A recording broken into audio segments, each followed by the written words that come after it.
guys, I'm Khanvolution. My name's Khan, and right now I'm going to be checking out the next World of Remnant video. Well, actually, I should have checked out this World of Remnant video prior to reacting to RWBy Volume 4, Chapter 4, which, by the way, if you guys haven't checked out my reaction to that, I'll leave the link in the description below, as well as up here, so you guys can go ahead and check that out before joining back with me for this World of Remnant video.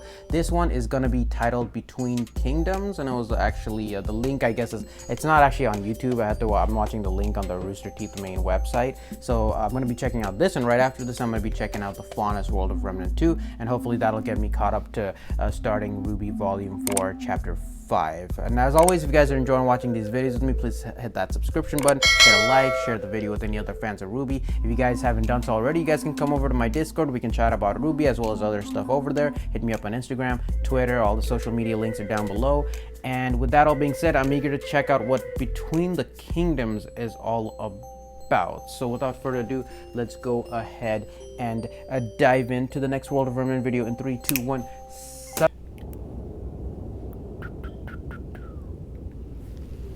Between Kingdoms. So, now you know more about the kingdoms. But what's between the big cities? Freaking drunk ass Uncle Crow teaching again. The easy answer is Rim. There's no reason to beat around the bush. They're out there. And it probably won't go well if you run into one. Right. That's okay, because you're a huntsman. Or huntress. And you've trained at one of the major academies, so you're probably fine. Just don't get yourself overrun by a pack of them. Now, after a long day of killing Grimm and saving the world, you're going to probably want to stop at a small town inn. Small villages dot the land between the major cities. You might ask, with the wilderness being so dangerous, why not just live in the big cities? Like typical RPG style. Well, that life isn't meant for everyone. These small towns are founded by people that have a problem with the kingdoms, or don't want to deal with the kingdom's problems, or maybe just enjoy the simpler life and would rather take their chances in the wild than in a kingdom. It goes about as well as you'd think. If the founders are smart, then there's a good chance these towns can survive for the same reason the kingdoms continue to. Natural defenses. Natural barriers, yeah. Strong defenses, and stubborn citizens. If you don't have at least a few of those, then the chances of a town lasting more than a year isn't great. Right. Unfortunately, it's not just the Grimm running around ruining towns. Wandering bandits are another threat. These groups of usually fairly skilled fighters travel the lands, never settling in one place. They often prey on convoys, sending goods between kingdoms. That's not all. These raiders will often wait for a town to be at its weakest, maybe after a Grimm attack or while its fighters are out hunting, before finally moving in at night and striking. Bunch of jerks. What happened to Xi'an The Village? worst part is, if the Grimm hadn't attacked before, you'd better be damn sure they will now. Negative you emotions can't exactly and stuff, have right? bandits raid your town without at least a few negative emotions. There you go. This is also why bandits never stay in the towns they conquer. With attitudes like the ones they have, That's Grimm tend to be so pretty Raven interested in really them like as well. that? Like she doesn't care As about long the as they keep villages moving, she like leaves you've got a behind better after chance raiding of them? survival. Besides these small towns, That's messed the up. areas between kingdoms really depend on the continent. Harsh deserts, icy tundras, lush forests, you name it. At this point, pretty much every inch of Remnant has been mapped out. Although there are some areas that no one's gone into and come out alive. And of course, What? somewhere out there is where she is. Ooh, Salim, bro. That's where Salim is, yo. You know what I'm saying? Oh, damn. The way he like just says it at the end. There's somewhere where she is. Yeah, which continent is she on? It's like a typical RPG. You know, you like leave your main, you leave your small village to try and go to the main city, but there's like several small cities along the way where you could like rest after leveling up and stuff. Very typical, you know. But yeah, they keep on stressing the idea of natural defenses against Grimm, so that makes sense as well, because you know the only cities that have survived are the ones that have natural defenses, where like, you know, huntsmen and huntresses can like, you know, chill after, you know, killing Grimm and like, you know, gathering bounty and stuff like that or whatnot, or checking into, you know, their resident whatever to their, you know, main academies so that they actually get like, you know, reimbursement for all the jobs that they do, etc., etc. That makes perfect sense to me. But yeah, where is Salim? Where is Salem, bro? Where is she? Like, which continent is she actually on? Like, if I had to guess, I would say it's probably the continent on the bottom, no, top. I don't know, man. The only one that isn't a major kingdom that's been actually talked about are the two continents, on the one on the top left that looks like a dragon, and the other on the top bottom right that kind of looks like a fish, you know, shaped like a fish. So it could be one of those, maybe, or maybe she could just be lurking in underground, or like in some sort of, because you know, like how Mountain Glen had like an underground civilization. She could be there as well. Well, you know, where she was, it really looked like the sky was still there. But I don't know, man. I don't know. Everything's still up in the air. She could be anywhere. You know what I'm saying? But anyways, let's go ahead and dive into Faunus. 3, 2, 1, son. World of Remnant, Faunus. Well, this is actually going to be pretty important because we're going to Menagerie soon, right? With Blake and Son. That's where they're headed. You know, most of us spend a lot of time talking about mankind versus Grimm, but technically there is a third party in the mix. Faunus. The Faunus. Word.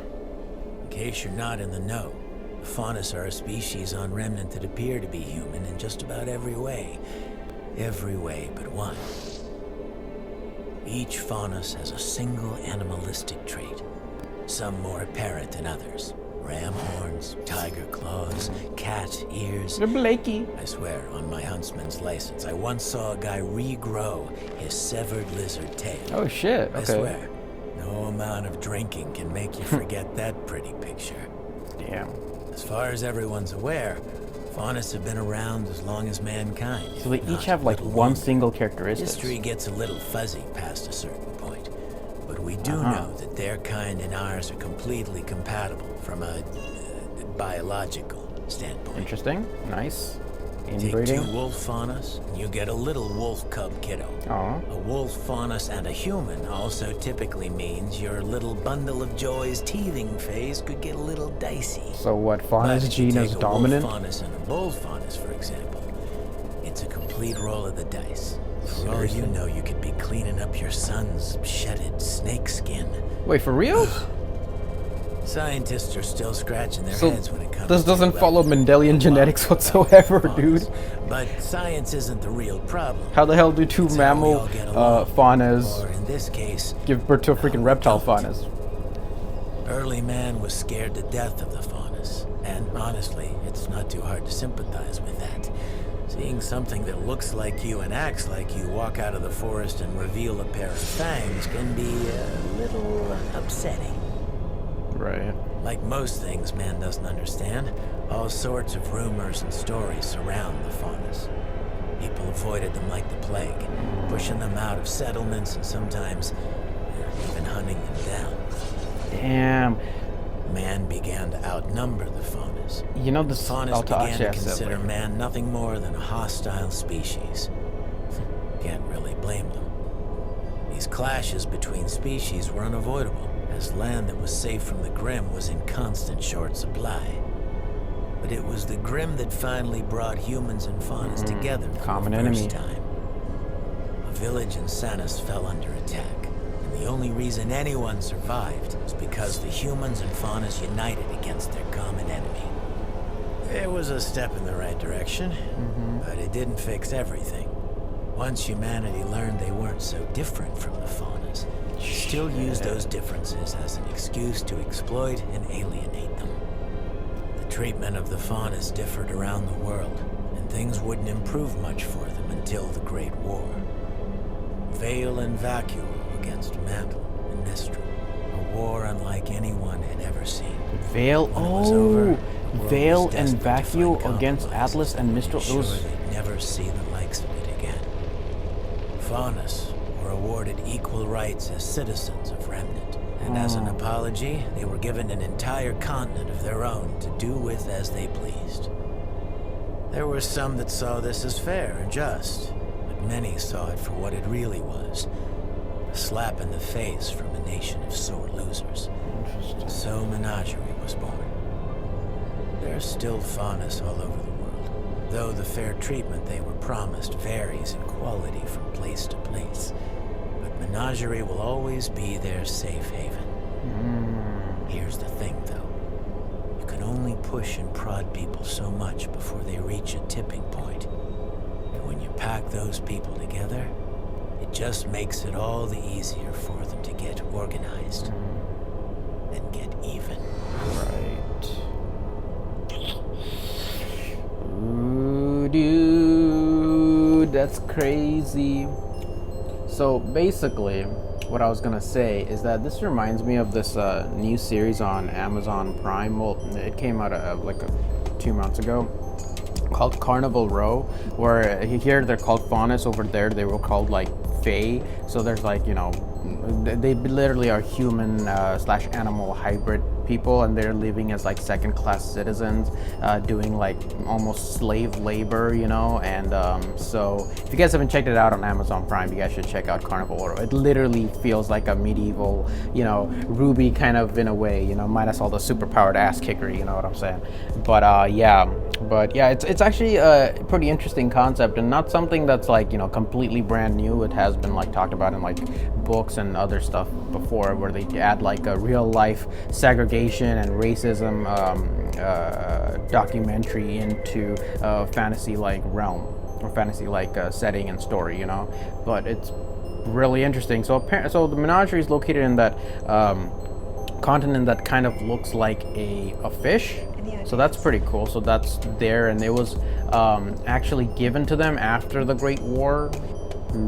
Vale and Vacuo against Atlas and Mistral. I thought it was everybody against Atlas because, you know, they were like the Fire Nation. But yeah, but I guess it was 2 kingdoms versus 2 kingdoms. Interesting.